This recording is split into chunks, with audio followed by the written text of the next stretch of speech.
Welcome, listeners, to www.IronRadio.org, the website and podcast for all things strength sports and sports nutrition.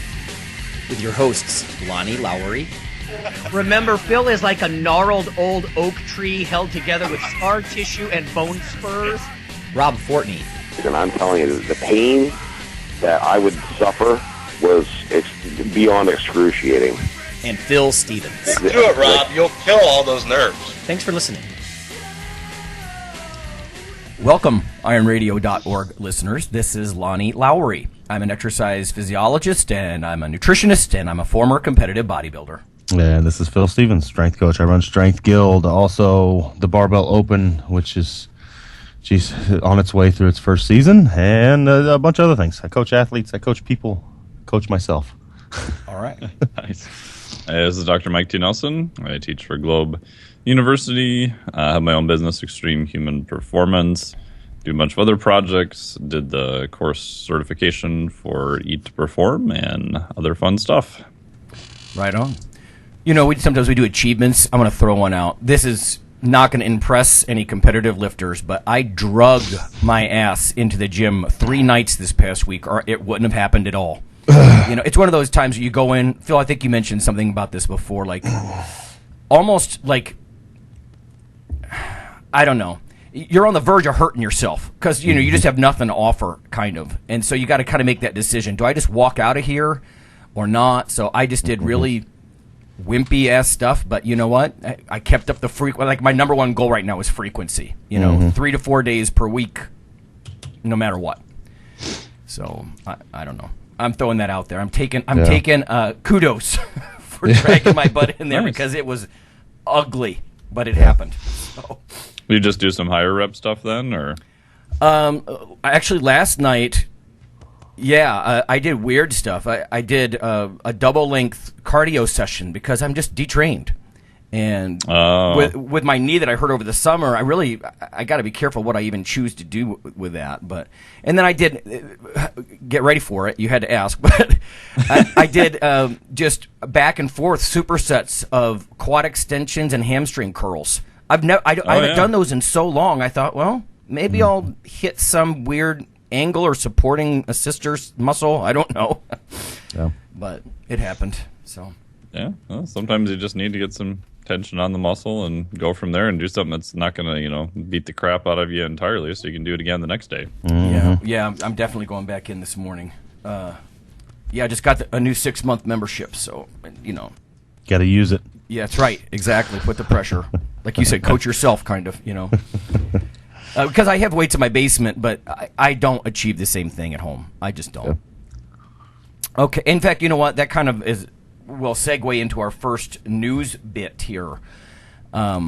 Just because, like I said, I'm trying to keep up the frequency so I don't become completely sedentary despite the demands of school right now. But Strength and Muscle Sport News. This first one, actually, my wife Kelly sent me. It's from NPR, National Public Radio. Catherine Hobson wrote a piece called "Walking," and I should add "and strength training" because they kind of left that part out. But walking fends off loss of mobility, and it's not too late to start. So it talks about how previous research has suggested that exercise can improve memory and reverse muscle loss in older adults, among other benefits. This particular study that she's talking about here, researchers took more than 1,600 sedentary people. And I pulled the actual paper here from Pahor and colleagues, Pahor. It was in JAMA, Journal of the American Medical Association. Stephen Blair is on the paper, very famous epidemiologist. Yeah. And they had to actually score poorly on some functional, tests, and they were at moderate disability. So you're talking about some older people here, 70 to 89 years of age, who had some functional limitations. They basically aimed for 150 minutes of aerobic activity every week. The walking was the cornerstone of the program, according to Thomas Gill, professor of geriatrics at Yale. But then it says, as well as strength, flexibility, and balance training. And I thought, well, why are you focusing so much on the walking? I mean, I get that's duration-wise, that's probably the most. But anyway, they also included some strength training. So maybe this is a study for listeners' moms, or grandpa or something. But the study followed participants for 2.7 years, and then they tracked how many ended up with serious mobility disabilities, which they defined as being unable to walk a quarter mile. And there was a 25% reduction in the exercisers versus a group that just got sort of generalized aging education, which includes stuff like nutrition, how to navigate the healthcare system, all that kind of stuff. It says the program that they did basically followed the government's recommendations. Again, 150 minutes of moderate intensity exercise a week plus 2 strength training sessions. So what jumped out at me about this was, we've talked about this over the years, walking to, if you want to burn some fat or just kind of keep yourself loose and mobile, walking plus strength training is a nice approach. And here they're using it with older people. It says the Centers for Disease Control say that only 8% of older adults do the suggested amount of strength training. Wow. That's much lower than I thought it was going to be. That's really low. It says many believe that older age is for relaxing and that physical activity is somehow dangerous or unnatural. Oh, geez. And again, that's in the older folks. It's a generational thing, apparently. So I pulled the paper. It's called Effect of Structured Physical Activity on Prevention of Major Mobility Disability in Older Adults. The paper starts off by saying there's limited evidence that physical activity can help with mobility disability. That's a pretty bold statement. I don't know. Maybe it's not documented well enough in the literature, but I would think there's an enormous amount of literature on how exercise can prevent mobility problems. Anyway, to test the hypothesis that a long-term structured physical activity program is more effective than a health education program, they undertook what they did. It says persistent mobility disability was experienced by 120 out of 818 physical activity participants, so 14.7%, while the persistent mobility disability was 19.8% in the ones who didn't do the physical activity. It did say the serious adverse events were slightly higher in the ones who did the cardio and strength training and whatnot, but the odds ratio, the risk ratio, was only 1.08, so essentially the same. They used RPE to determine their intensity. So they were walking at a moderate RPE, and then they did some ankle weights, different kinds of just resistance of the lower body mostly, and at a moderate to slightly higher than moderate perceived exertion. So, like I said, I know some people are like, well, that's Lowry's going off about old people, but here's me just complaining at the beginning of the show, that I'm trying to keep my joints from falling apart. I'm just trying to keep my frequency up and stuff. So I don't know. Maybe science finally has to document this stuff. But I'm glad they did walking plus strength training. I feel like vindicated. I think a big part of it too is people mix up flexibility and mobility, and a big player in mobility is actual strength. You can be flexible as you want to be, but if you don't have the strength to be mobile, you're not mobile. Yeah. So and it also goes without saying that you can start at any age. Like, for example, my mom up until recently, as long as I can remember, had never done any like formal exercise at all. And I think it's been 4.5 months now. She's been going to the gym and for 2 days a week and working with a trainer. And she did a trap bar deadlift with 95 pounds for 5 reps the other day. So there you go. I can't tell you how youth-inducing strength training is. The right kind of strength training. I know so many guys. I heard a guy in the gym yesterday say something about being 49 years old. I would never have guessed that. Right. Meanwhile, I donated blood last week, and the guy next to me, some old man came in next to me and sat down, and they're like, "When were you born?" He says, "Yeah, 1978." I'm like, "Oh my God." He's like 10 years younger than I am, and he's an old man. And so I don't know what that says about me, but you get the point. It's like it's not just mobility. It's vibrance and engagement, and I don't know, man. But it's your brain health and everything. Right? Yeah, right. Brain. If there's a fountain of youth, it's resistance training and plus walking. I'm telling you. Yeah. All right. I got a question from a listener about. There was a little audio clip that I gave to donors who participated in our fall funds drive a couple years ago about boosting testosterone. And I bring this up because a colleague also asked me about this. Like, how do you boost testosterone? You know, he's my age, testosterone's dipping a bit, and basically my colleague was saying, do supplements work? You know, so this is tough. Generally, I'd say no. The herbal stuff, he's like, is there anything new with, you know, there was Vitex, there was Tribulus, there were a couple different herbs that claim to boost testosterone. The truth is, regular eating is one of the best things I think you can do because it keeps up your LH. And listeners, if you're not familiar, it's a precursor to, you know, basically tell your gonads to make testosterone. But regular eating is a good idea, keeping your dietary fat intake up, because I've seen in the literature repeatedly 15% reductions in testosterone if you go on a really low-fat, high-fiber diet. And that's what a lot of health authorities would tell you to do. You know, and then there goes your testosterone when it's already sagging. So we did a little mini audio seminar. And you know what? It's fair. I could offer that to people who want to become supporters this fall. We're going to kick off our fall funds drive anyway. So I don't know. Mike, have you heard anything about, you know, gold nugget tips for boosting your testosterone? No, not really. I mean, there's some supplements, maybe some stuff with like stinging nettle and other that kind of stuff. But in actual human studies on finished products, there's really not much. I mean, if you look at some of them, design's not the greatest, and you're talking like a small percentage. And then the other thing to keep in mind, too, because I looked this up a while ago, was that if you're, let's say, in the healthy range, right, and you go from, you know, mid-level to high level, so you go from 500 to, say, 800, which statistically is a massive difference from a strength and hypertrophy standpoint. Does that make any difference? Because you're still in the normal range. It's not like you're, you know, completely hypogonadal and you're not, you know, super physiologic levels. And I could only find one study from Basheen, like back in the late 90s, who did a lot of interesting steroid research.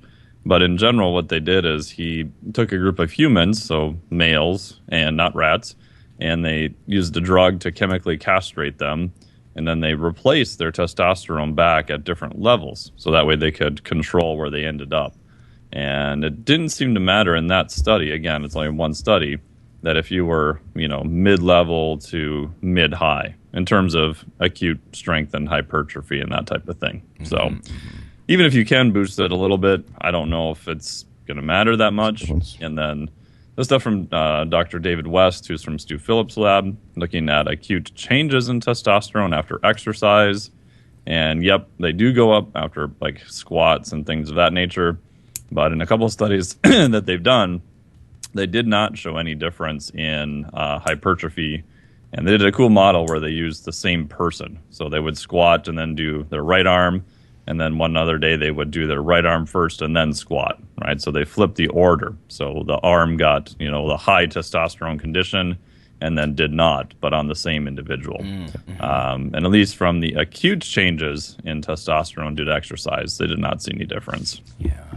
I know that some of the NSCA materials will also talk about increased expression of testosterone receptors for, 48 hours after a strength training bout. So, you know, it's two sides of the same coin. It's worth pointing out for endocrinology, right? More hormone or more receptors for the hormone. Just things to consider. Phil, I don't know if this ever comes up with you. People want to boost their...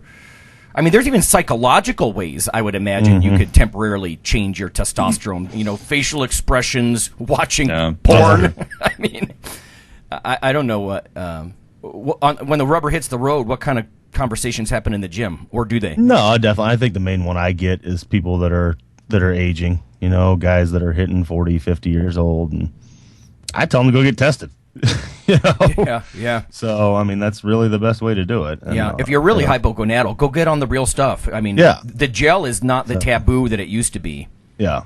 So, And last quick point, too, that stress and lack of sleep, which is extremely common, will crush your testosterone level if both those things are chronic. Yep. So when I was doing my PhD, I had mine measured, and I was entirely hypogonadal for a long time. Oh, wow, yeah. Yeah, just from lifestyle stuff. Mm-hmm.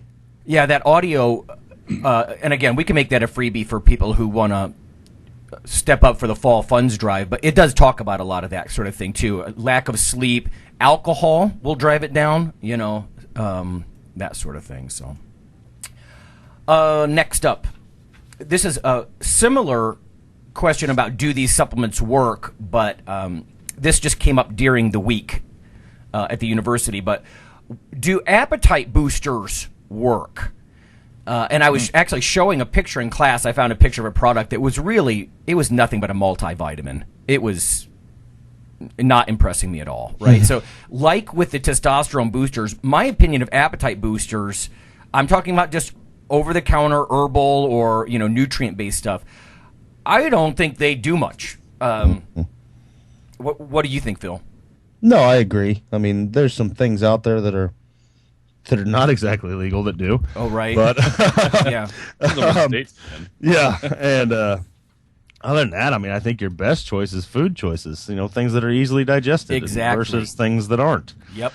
Don't go cram down a pound of broccoli if you're wanting to be hungry in an hour or two.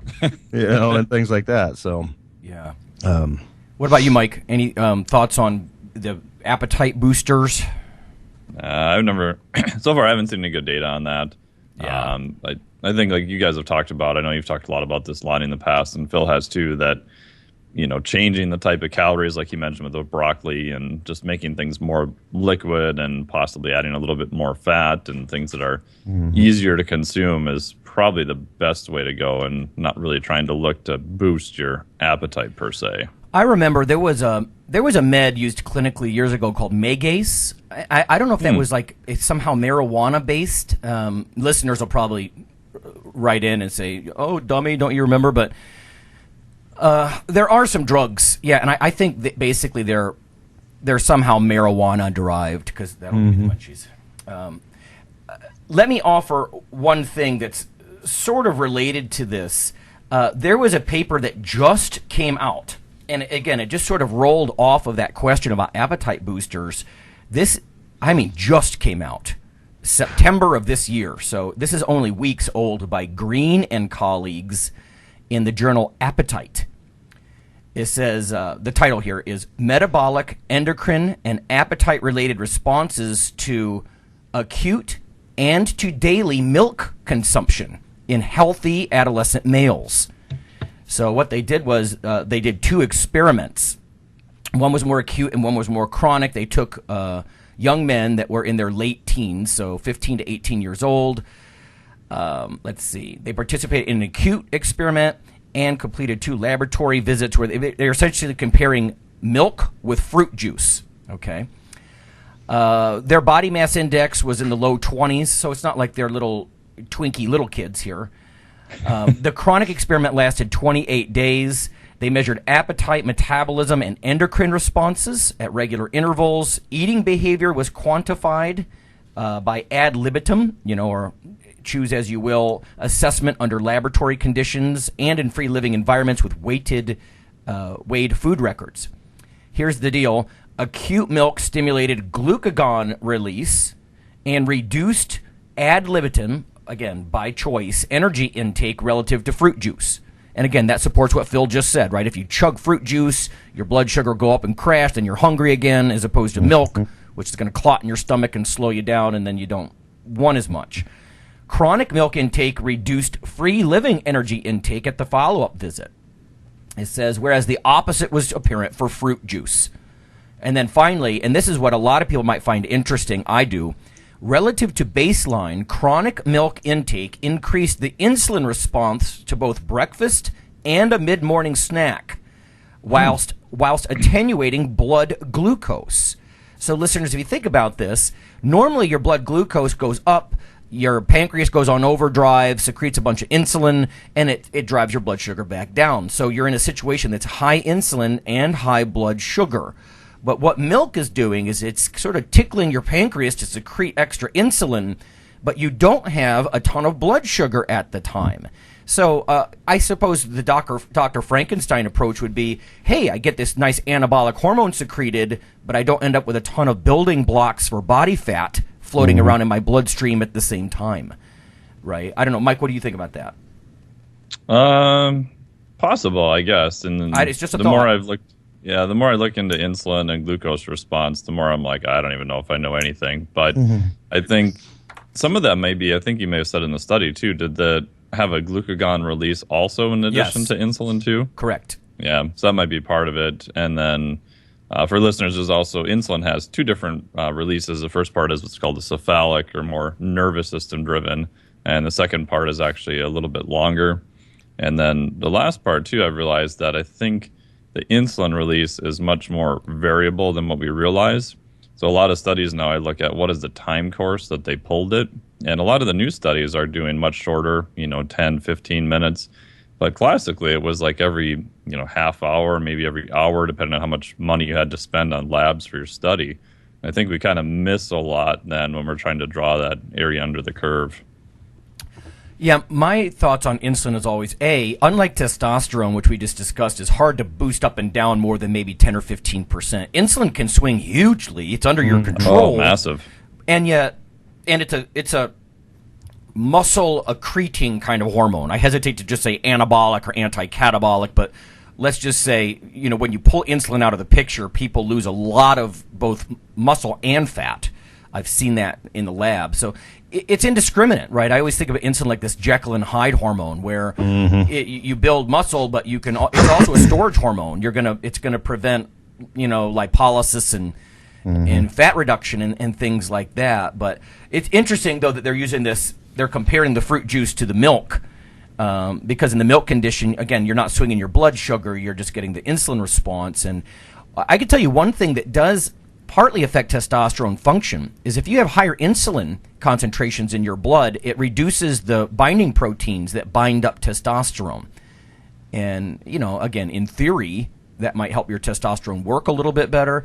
Maybe this all just comes back to, chug milk and eat plenty if you want to get big. I don't know. Well, that's what I was going to add in, too, is just having people learn to...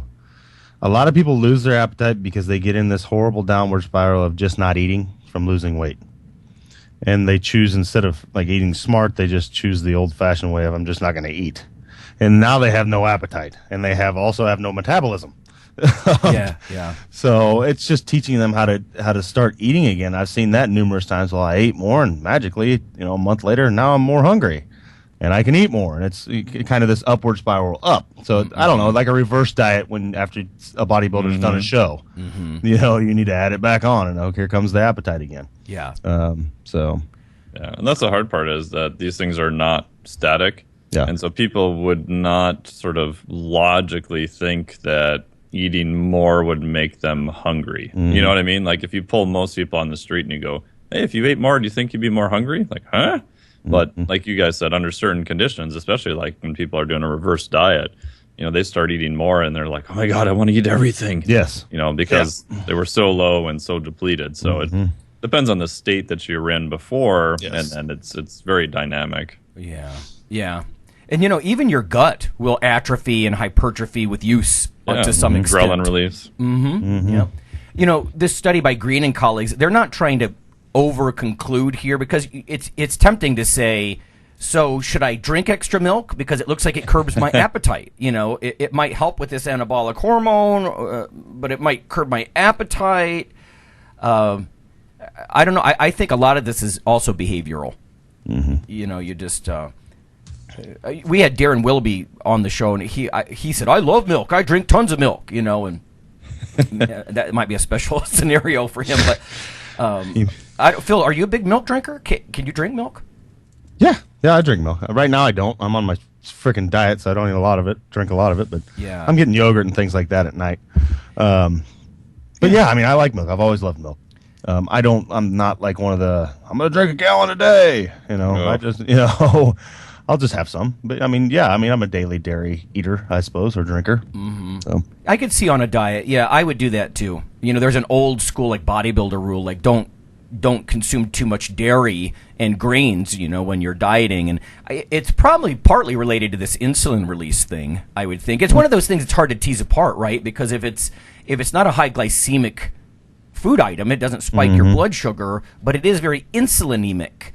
And like I said, everybody's just, I think, have to sort of decide for themselves how it affects them. I got to be careful because I could tell you, I don't have cow's milk in the morning. If I had a bowl of cereal with milk, I'm going to be on the couch asleep in 60 to 90 minutes, And I don't know if that just suggests that I'm old and insulin resistant or what, but... But I've seen some people react rather poorly to dairy, and it doesn't bother other people. Mm-hmm. So if you're, unfortunately, I've seen it was a while ago a guy who did the Go Mad, where you just drink tons of milk and squat, and oh my gosh, he had a horrible reaction to dairy. I said, "Well, how's your digestion?" He's like, "Oh, it's just horrible. Like you don't want to be in a room with him for more than like a half hour." And I'm like, "Well, maybe you should cut back on the milk." He's like, "Well, but this is what I have to do." I'm like, well, there's other methods you can do too. It's clearly not agreeing with your digestion. Yeah. So keep that I don't have any gastric problems with milk. It just makes me so sleepy. I can barely deal with it. I think the reason for me is just normally I'm looking for easy calories, and now I'm not looking for easy calories. Oh yeah, it's easy to slam a glass of milk. Yeah, exactly. Yeah, so. Right. The flip side of this, of course, is. I don't think I'm going to tell people to go chug fruit juice to get hungrier, but there is something to be said. We said, I think, in years past, like you said, eat something easily digestible and then be hungry again 90 minutes later. It's a good way to start that upward spiral, maybe. Yeah. Like play with your blood sugar sex magic. I don't know. Mm-hmm. Okay, so there's that. And I know we got a fairly lengthy listener question. It was about diet and lifting stuff. Phil, you have that? Yeah, I got it right here in front of me. He asks every question in the book. So, basically, he started lifting, ran in high school. He was 150 pounds. In the last year and a half, he's worked his way up to 195. So, 45 pounds in a year and a half, which is pretty good. That's very good. Yeah. So, he travels a lot. And he just had a bunch of questions about how to... how to work out when you're at a hotel, and how to workout suggestion routines and things like that. All that is very dependent on the person. I don't know how much you travel and things like that. If you only travel very briefly, and then just don't worry about it. If you're traveling all the time, you need to figure something out.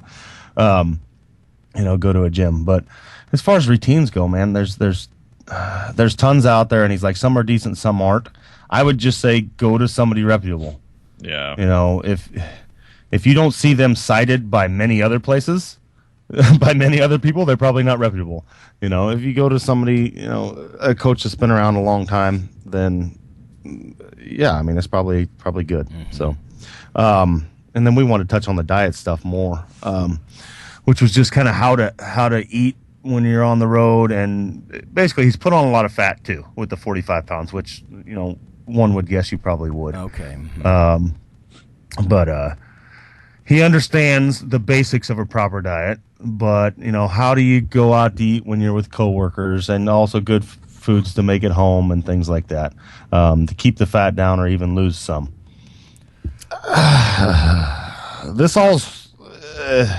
These are open arm questions because we don't really know what you're eating now. If you're eating 80% crap and 20% good, flip-flop that. So that's the first thing I get people to do. I mean, the biggest difference in what I'm doing right now is just I'm having like no junk. Whereas when I'm looking to gain, I eat what I'm eating now and then add on to that. Phil, my brother ran into this because he traveled a lot for business and stuff, and he and I used to lift, so he still eats like a lifter, and that can be a problem when you're only lifting once a week. You know? And so he'd be like, Lonnie, there's no way I'm going to turn down a big juicy steak. Everybody's eating steak and potato, and I'm like, well, the typical tricks are stuff like eat an apple or a protein bar before you go to the restaurant, half an hour before, or there's obvious things like get the salmon and vegetables. That's nobody's going to say, "Oh, embarrassing, dude. What are you doing?" That's delicious. It's perfectly acceptable socially. You could have like a big. I would do a lot of like grilled chicken salads with double the grilled chicken, like a grilled chicken Caesar salad or something. But there is that trick about popping something in your mouth a half an hour beforehand just to curb your appetite a little bit, so you're not going nutso, eating a steak and then washing it down with a big piece of pie or something. Well, and a big point of that is just, I don't know. I mean, for me, I don't understand why you're the ones eating it. Why do they care what you're eating? And you're going to have to reach a point where if this is your goal, it's yours. Own it. Yeah, and they can F off. Yeah. Yeah, and I mean, even if you have to kind of be rude at some point, especially if it's some, unsightly, somebody that's in less than great shape trying to say, why aren't you eating a steak? Well, maybe it's because I don't want to look like you. I'm actually trying to better myself a little bit. And I've never gotten that. I mean, because I'll go out to eat now. And I mean, there's been times where I'm out to eat with friends and I just don't eat because where we're at just isn't fitting. Or I'd eaten just a little bit ago. And it's like, I'm okay with that. Yeah. I'll sit here and have a glass of tea and we can shoot the shit. No, that's a good point. As a general rule, like, if it's really sugary or deep fried, don't do that. And if that's all the restaurant offers, I don't know. Eat something alternate. Say, it's junk. You remind me of what Chris Shugart would offer. Every year he writes that, he republishes that article about his family coming home for the holidays. And they're like, dude, get a life. And he's like, what? Like you pudgy bastard? Yeah. And 90% of the time I eat that, but it's like right now I don't. So why do you care? You're getting yours. Yeah. Why do you care what I'm eating? You know why? Yeah. It's misery. Misery loves company. Yeah. They're like, be a train wreck like me. Yeah. And so, I mean, that's going to be the thing. I mean, I'd say just clean things up. You still need to, if you're looking to hold on to that 195 pounds, you need to still eat like a man. Yeah. But you need to eat a lot, but just make sure it's mainly good stuff and keep working hard. So, I mean, that's the biggest thing. And it's okay. Like, I still have the steak. Don't get the frickin', the broccoli that's mainly cheese. Yeah. Get the broccoli that's broccoli. Yeah. And things like that. The secret, it's not the theory, it's the practice. The theory is sound. Eat lean meats and lots of vegetables, and you're going to have an awesome physique, For the most part. Is. I mean, that's what we'll still go out to eat, and that's what I do. I mean, it's like I can have a steak and some vegetables. I'll just get the seasonal vegetables and a salad instead of the baked potato with sour cream, butter, cheese, and bacon and everything. Sour cream. So, I mean, it's still a good meal, and, but... And then the part two, I tell clients, I just had this discussion yesterday with one of them, that most of the time, if you're going out for a social setting or a business meeting or things of that nature, you usually know well ahead of time. Yeah. And if you've gone out with a group of, let's say it's a business thing or something, you have a little bit less control, you generally know the type of restaurants you're going to end up at, so it's not like you had absolutely no idea and they dragged you to this place and forced the potato down your face or something like that, and so I tell them that if that's coming and you're going to have, let's say, the potato with the steak, then, maybe you just have much better choices the rest of the time during the day, and you already know that that's your limit, that's what you're going to have for dinner, and then just have that and not worry about it. Yeah. So... Yeah, if there's a problem, it's more fast food, I think, because fast food's built around low-quality, greasy meats and refined carbs. Fast food's often the bigger problem than a sit-down restaurant, I would think. Yeah. Yeah, there's always a good choice you can make there. And, I mean, it's my anniversary tomorrow, and I'm on this diet. What am I going to do? I'm going to do like a backloading type thing. I'm going to limit what I have. I'm going to limit what I have the rest of the day, and then we're going to go over and have whatever the hell I want. Yeah, go have fun. So, for one day, it's not going to kill me. Right. No. No, exactly. That's my rule of the holidays, too. You just don't make it a 30 to 60-day, donut cookie fest. You have fun on Thanksgiving. Man, what I eat would shock people. Yeah. Anyway. Yeah, I never got that. The whole, I gained 25 pounds over the holidays. It's 2 dinners. That's right. It's Christmas and Thanksgiving. Yep. How did you gain 25 pounds? Yep. That's right. Because you went from Halloween candy, to pumpkin pie, and then right into the, fruit cake for Christmas. But office parties, leftovers. Okay, real quick before we go to break, because we're kind of running long here.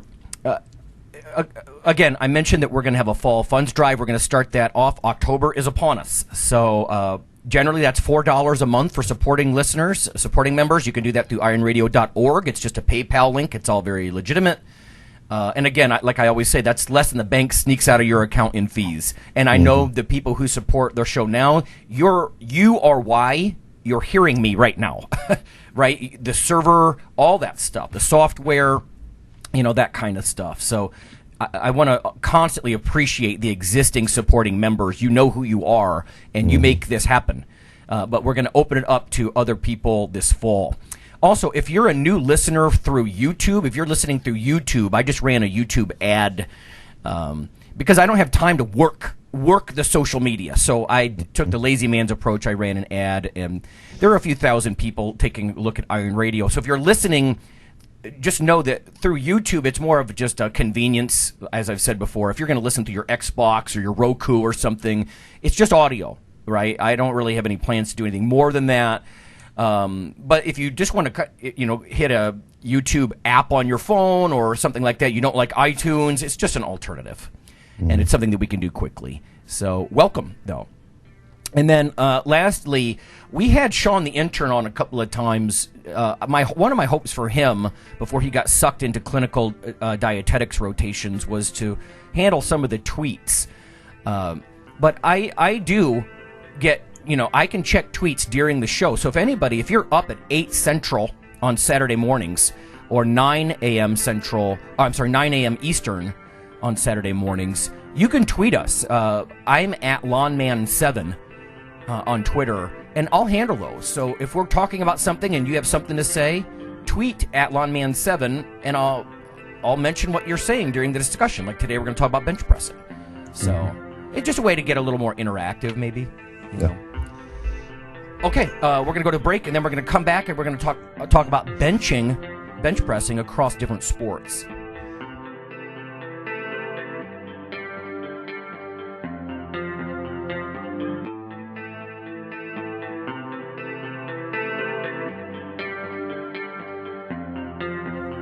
Hey listeners, this is Dr. Lonnie Lowry.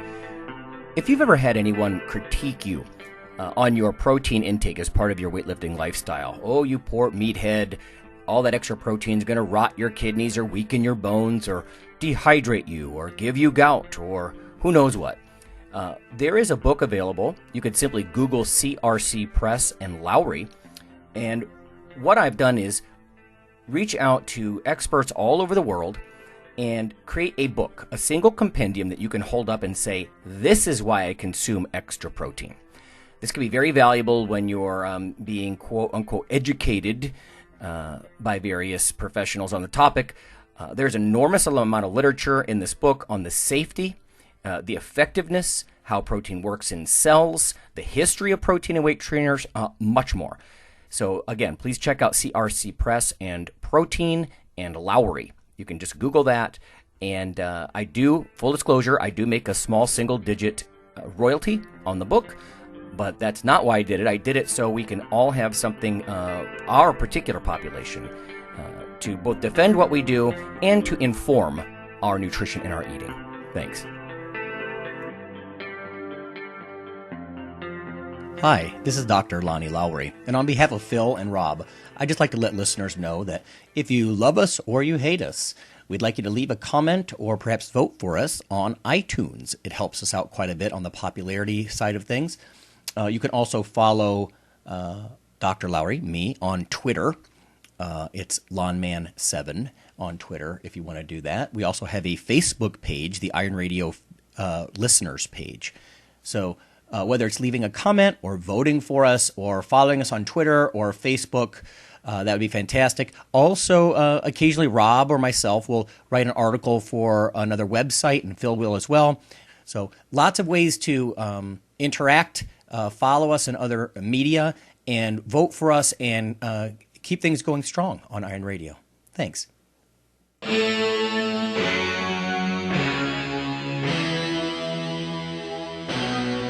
Like your weekly fix of Iron Radio?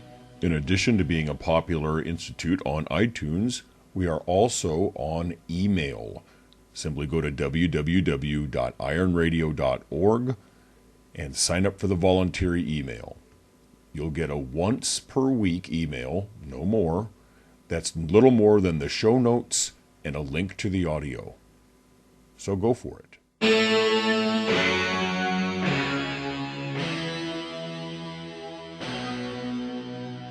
All right, folks, we're back. We're going to talk about bench pressing. We have Dr. Nelson and Coach Stevens and myself, Lonnie Lowry. And, when you go to workshops, you go to different sorts of events, oftentimes there's guys out on the floor showing people, how to put 20 pounds on their bench just through technique. Like, literally, they can leave that same day and they're better at what they're doing. So I've got a couple of questions I'm going to bounce off these gentlemen. And the first one, Phil, let's start with this. Like, what are the listeners' options? Whether it's grip type, grip width, what you do with your back, your feet, maybe run down some of the basic things that you can manipulate as a coach. Yeah, I mean, definitely. I mean, what I do generally at a seminar or anything else is I'll teach people the basics to a good, solid bench press. And then if they want to go further, we'll go into powerlifting type stuff. I don't take everybody that far unless they tell me they want to be a powerlifter. But what I'm looking for is proper grip width. For the general population, it's not like a really wide powerlifting grip. I'm looking for the elbow to be in line with the wrist. And generally too wide is a little bit tight on your shoulders. But the main thing we're looking for is scapular retraction during the whole lift, which is a hard one for people to get. For some reason, they always want to, externally rotate their shoulders, and that's just not good for them. So that's the one thing I teach. And then it's just be planted on the floor.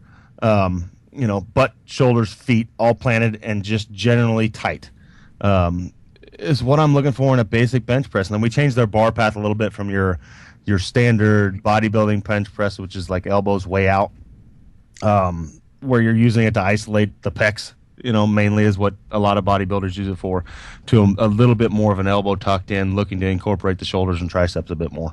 So okay, that's what I do for Gen Pop. And then with my powerlifters, I mean, we train much the same way during off season, and then I'll change them up and we'll go into like a wider competition grip close to the season. And that's because, I don't know many powerlifters now who don't have bad shoulders. And I think a lot of that, just from talking to them, is attributed to the ultra-wide competition benches. So we train most of our off-season in a position that's a lot nicer to our shoulders. And it's a little harder. It's harder to move bigger weights that way, but arguably I think it could make you stronger. So, and hopefully our longevity is a little bit more. I wish I changed a lot older. I think my shoulder issues are a lot from that always benching in competition mode type of thing. Oh, yeah. And then, like I said, then we go further from there, and you start teaching the nuances of leg drive and things like that, which the average person just doesn't need to know it, because they're using it more of as an upper body mass builder, really. When you're looking at it, it's not a competition move to them. They don't need to bench 500 pounds. It's not their event. Yeah, it's not an event to them. And honestly, I think the bench press is very, very overrated as far as the competition move, unless you're a power lifter. Like my athletes, when I say athlete, I mean like football players, baseball players, wrestlers, things like that. We do much more overhead than we do bench pressing. Yeah. So I mean, it's safer and it's more applicable to the sport. So Phil, on a similar note, I know it's arguable, and listeners might want to smack me for this, but we've had whole shows on whether bodybuilding is really a sport. I mean, but I've done the same thing with dumbbells. I rather just use dumbbells because you could supinate, you could get more stretch. Yes. You could do a lot of things with them, whereas just straight bench pressing just grinds the hell out of my shoulders. Yeah. And that doesn't happen with barbells, And even when I tore my triceps, I was able to get back into moving a little bit heavier loads with the dumbbells, So maybe it's the way people are built anatomically as well has a. Well, I think it's the most abused lift too. It's the one lift you'll walk into any gym and you'll see, bro lifters like grinding out these ugliest lifts. And their other dude like yelling, "You got this! It's all you!" And I mean, their shoulders are flaring out. I'm just waiting for something to explode, and it's acceptable, Whereas you wouldn't see them do that on a squat, and arguably it's maybe a little safer as far as an injury is about to happen. So, I mean, I keep people well within the realm of ability, and we slowly build from there. I mean, shoulders are very complex, and I mean, probably the most injured thing in the gym is the shoulder. So, I mean, I try and play safe with that thing. And for my athletes, we do use it, but it's more of an upper body mass builder and not like a pure strength move. I think bench is great for that. I mean, if you're doing it right, you get lat involvement, tricep involvement, shoulder involvement, pec involvement. So you get all of that involved, whereas in overhead press, arguably there's like zero pec involved. Right. Yeah. All right. Well, let me fire one or two more because I know you've got to get Phil, and then we'll turn to Dr. Nelson. What about things like rep speed, pauses, bar holds? Do you change the rep speed, or do you do anything different with someone who's an athlete versus someone who's purely like a strength and muscle sport? Yeah, generally all my athletes move things quickly most of the times. Okay, yeah. So I'm always looking for a tight. We're looking for tightness and a consistent bar speed going down, and then explode up. So I mean, we're looking to build tightness, and the same thing in the squat and things like that. My athletes, speed kills. It doesn't matter if he can bench 450 if he can't move 315 fast. If I've got a lineman that's having to punch somebody off the line and they're slow, well, that sucks if they're just strong. So, yeah, all my athletes were generally looking to move things fast unless they're a pure endurance athlete, and then, maybe not. Okay. But, yeah. Yeah, and then like me, I'm doing more of a body composition type training right now, and I'll mess around with slower tempos and things like that. Like we talked about, was it last show, about like the tissue assassin? Yeah. Yeah, and it depends. I mean, I could also take that place if I have an athlete that's looking to move up weight classes and things like that. So I might add in some more tempo work and things like that, just to purposely add mass. So I mean, it depends person to person what I'm doing. But as far as my competition athletes in season training for an event, we're always looking to move all our lifts fast, including the bench press. Right. So just quickly, something on bar path you mentioned. Yeah. Maybe fill in people on how you tweak the path of the bar as it moves upward. Well, generally people are benching down to almost their collarbone. Mm-hmm. And, I teach more of the bottom of your sternum, or what is the solar plexus or whatever. Mm-hmm. So we're lowering it more there. And the best cue I've found over the years is not trying to I'm literally trying to raise that to the bar, not drop the bar to me. So I'm not letting the bar come to me. I'm trying to come to the bar, and that has a tendency to get your upper back tight. If I'm literally trying to lift my rib cage to the bar, you tend to squeeze your scapula better and flex your lats, which kind of gets the job done that I'm trying to train, because a lot of people just have no clue how to flex their lats, and we want to press off our lats. The same thing overhead. Any pressing I'm doing, it's teaching them to have a tight upper back. So, yeah, it's more of a curved bar path. There's a slight arch to it. It comes down your body, and then as you're pressing up, it goes up, elbows flare, comes over your face. Right. So. One last one for you, so I know you got a jet. What about incline? You talk about overhead pressing a lot. Are you a fan of incline bench pressing, and if so, for who? Yeah, I mean, I think all my athletes, that's a good move. We don't do it probably near enough, just because it's easier to have them stand up and press a bar overhead. But I think it's probably more applicable to sports. That's what I don't know why the bench press is used in like the NFL Combine test. Because I think it's horrible. Right. It doesn't apply to the field very well. You never see like a lineman running down the field standing straight up and like pushing people. They're always leaning over, and it's more of an overhead or an incline press. And there's a lot more shoulder involved, and I think there's a lot of people running around with weak shoulders out there, and both anteriorly and posteriorly. Yeah. So I mean, the more we can do to build those, the better. And the incline bench is going to do that, and generally it's a little more humbling too. It's harder. It is harder. Yeah. Yeah. But I mean, my biggest thing on bench would be telling people to drop the ego and try and do it right.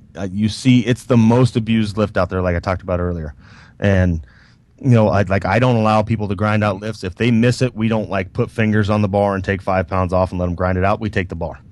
It's like, no, you missed that shit. Come back and try again.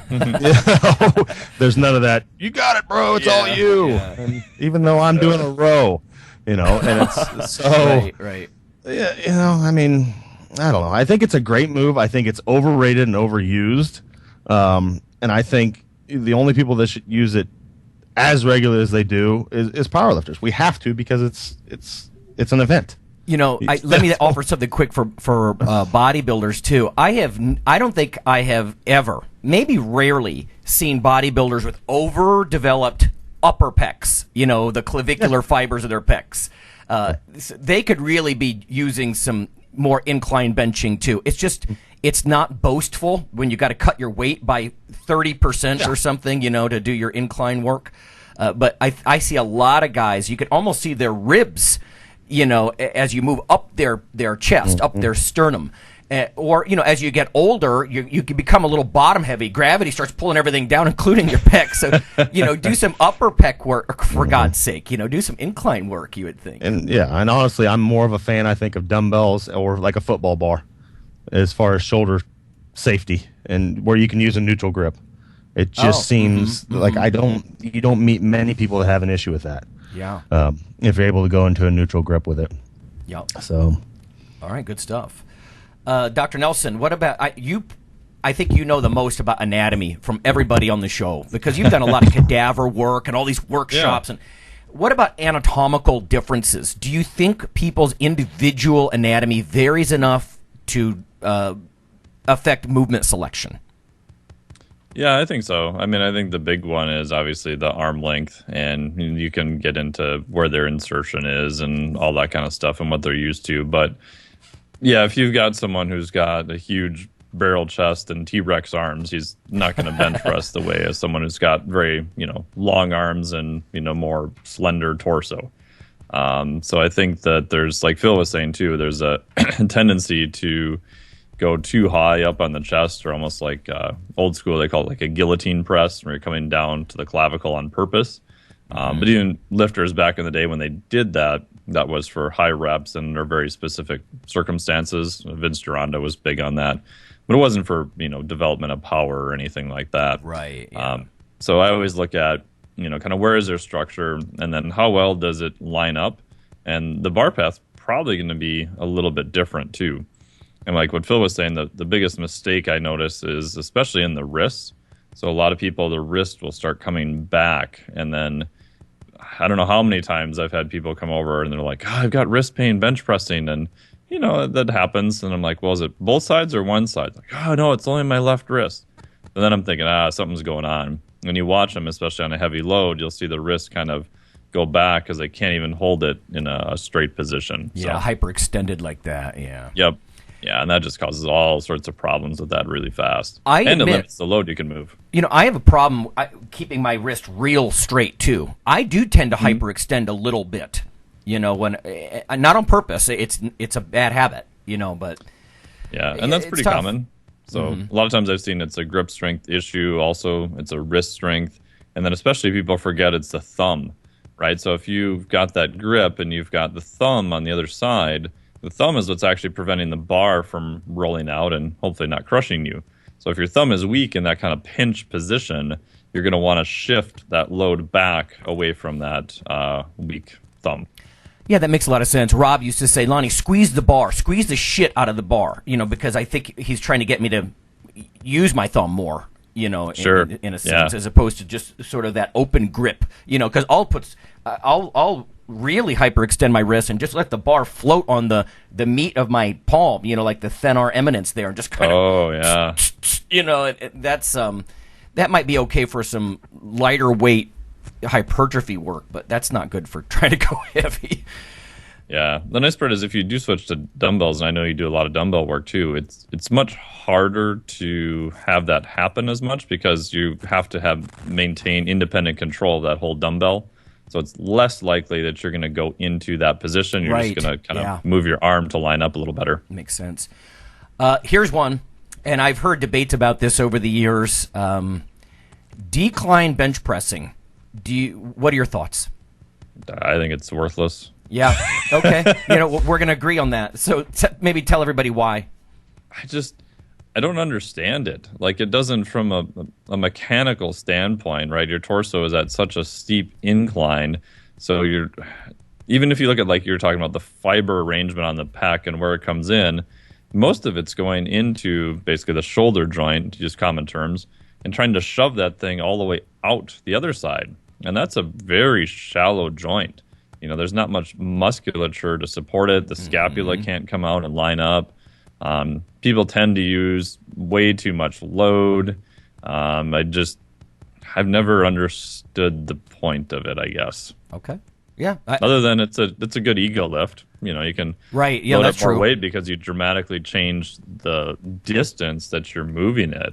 Right. But other than that, right. I don't get it. Yeah, bar path would be a big deal. If you're doing like straight off your solar plexus, like Phil was saying, in a decline, you've cut your bar path in half probably as far as length. Yeah, and I've never. Maybe there's some competitive power lifters that have done this, but even from that standpoint, I've never heard of one of them yet that says, "Oh man, I did a lot of that decline work and my flat bench went up." I've never heard that. Right. And Phil had a good point. Watch NFL, especially linemen. What they do is an incline press against each other. They're pushing up and out, or like a sumo wrestler. They're push up and out. When do you push down toward your knees, kind of? Almost never. Yeah, it's a very odd movement. I don't see it replicated anywhere else either from a sport perspective. All right. Last question of the day. What do you do with clients as far as, again, this is a cross sport, so it could be different for the power lifter versus, an athlete or a bodybuilder, but stuff like bar holds and pauses, do you ever incorporate that kind of stuff? Do you think it somehow teaches your nervous system, hey, this is what 315 feels like if you've never done it before? What's your thought on that kind of thing? I think so. I've played around a little bit more with some static contraction stuff in the past and just a little bit more lately, not with bench press or anything. I have one guy I talked to who I work with who's trying to qualify for Raw Nationals, and he was doing a lot of pin presses. So basically you can either do like an isometric version or you can start at different joint angles. So maybe you want to start 4 inches off your chest at a dead stop and press up. Or you can take a unloaded bar and do the opposite, right? So start at the bottom and then you're pushing up into the pins on the top, which is more of an isometric type thing. Isometrics, classically, you only get a 10 to 15 degree carryover, but I think there is something to being able to hold and support a heavy load. And then I actually, when they do that, I look at obviously make sure the mechanics are good, and then I have them watch their breathing, because I want them to get to holding a heavy load and still being able to breathe. So can they brace and then have more diaphragmatic contraction without losing all of their stability? That makes sense, especially in things like strongman or CrossFit where you're purposely doing reps. It doesn't apply to powerlifting where you're just executing one rep. So I have used them for a lot of those types of things, and I think that's been very useful. I think it's almost like walking and chewing gum at the same time kind of thing, right? Yeah, like if you can hold that heavy weight and remember to breathe, you're almost telling yourself, I can handle this, not this and hold your breath, Valsalva freak out. Oh, yeah. Yeah, and that's my marker for how to increase load also, right? So one of the things that I've changed in terms of just learning any new skill is watch their heart rate and watch their breathing. So eventually, it's going to go a little bit awry. So I was doing some stuff. I bought the old school gravity boots a couple of years ago, where you hang upside down a bat, in the cage. Yeah. And I first tried them, and I could not even get out of the fetal position with them on. I was just like, oh, scared out of my mind. Yeah. And then a couple inches down. Okay, I'm just going to hold here. Wait till my heart rate goes down. Get my breathing under control, nice and relaxed. Go back up again. And then just started on a daily basis just doing that. Wouldn't go any further than what my heart rate and breathing would tell me, because I'm trying to teach my nervous system that this position or this heavy load or whatever is really not that stressful, right? And if it's not that stressful, that means I can do more of it, right? So I can kind of master that little position and then progress from there.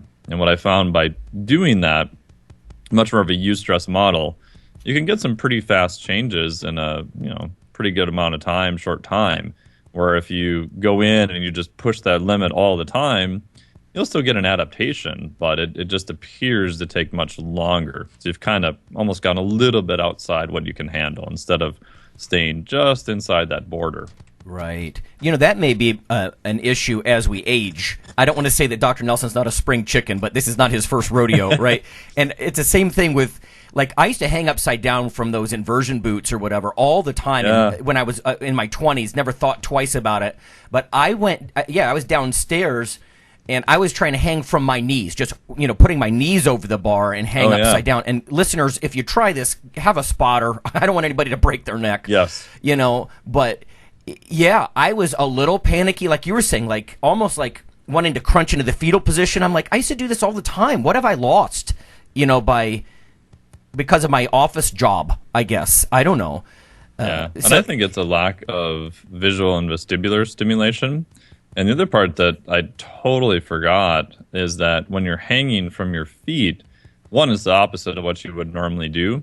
And even if you're pretty good at doing, handstands or inversions that way, if you did them against a wall or you've got your hands on the ground, you have that sort of proprioceptive feedback. Mm-hmm. When you do the opposite and you just got the boots hanging and you're not touching anything else, you basically removed all that sort of markers that your nervous system's using to figure out where you're at. Yeah. So it's very much just gravity in the opposite sense, and then tension in a weird way because it's pulling on your feet.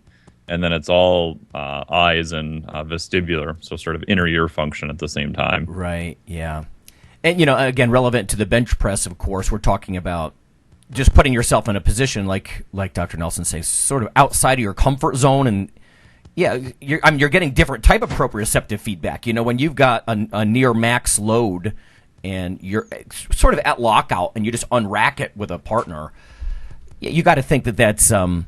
those sorts of nervous system changes, I think you're right. I don't think that it's going to take months of work, for that to sort of sink in a little bit, like being able to breathe in that situation and stuff like that. So yeah, and that's where you get into 2-board and 3-board presses and things of that nature. And I've just seen some people get good carryover with that. Some people don't. I mean, I don't do a lot of bench press stuff. Haven't really for the last 3 to 4 years, so I haven't coached a lot of people on it at all. But I think the main benefit is obviously you get some range of motion work. But I think, like you were saying, it's like being accustomed to taking that load, taking the hand off, having them hold that load. And I really, in the past, when I did it more, I would watch their eyes. So if I give them a nice handoff and they're holding it just at lockout before they get the command, if their eyes are like super wide and look like they did 2 lines of cocaine beforehand, it's probably not going to be good. But if they got it and you can see that they're focused but they're more relaxed, probably going to be okay. So that's how I would kind of gauge how far do we push them just acutely in a session too. All right, good stuff. Well, I think we covered some tips there. We got some stuff from everybody. Sometimes. Yeah. Like I said, it's one of those workshop type things where you can pick up a lot about just the bar path or, ways that we're bench pressing. And I do agree. I was never super bench presser. I was never actually that excited about it compared to something like a squat. But some people are really into it. And, obviously it's one of the big 3 in powerlifting. So there you go. Yeah, and I think what Phil said, if you really are into it and that's what you want to do and you want to take a powerlifting approach, then by all means, find the best coach for powerlifting in your area and have them work with you, because that's by far going to make the most massive difference. Yeah, that's one of the things that you do a lot that when, like, for example, you're talking about getting cues and feedback, as you watch someone, like watching their eyes, their wrists, all these different things. You need a separate pair of eyes. I know you sometimes use video as well, but yeah, getting somebody who's been there or done that, very helpful. Yeah, and it's very different. So I went to the Elite Learn to Train seminar a couple of years ago, and obviously those guys there know how to teach powerlifting and that type of thing. And oh my gosh, like the one thing I walked away with was, oh, that's completely different to do it for powerlifting and the amount of tightness you need, and just all those tiny things just, do make a big difference if that's the route you want to go. So, yeah. All right, good stuff. Well, again, listeners, we got a fall funds drive kicking off, so take a look at IronRadio.org. We appreciate even one-time donations, or monthly type things, and we'll see everybody next time. See ya.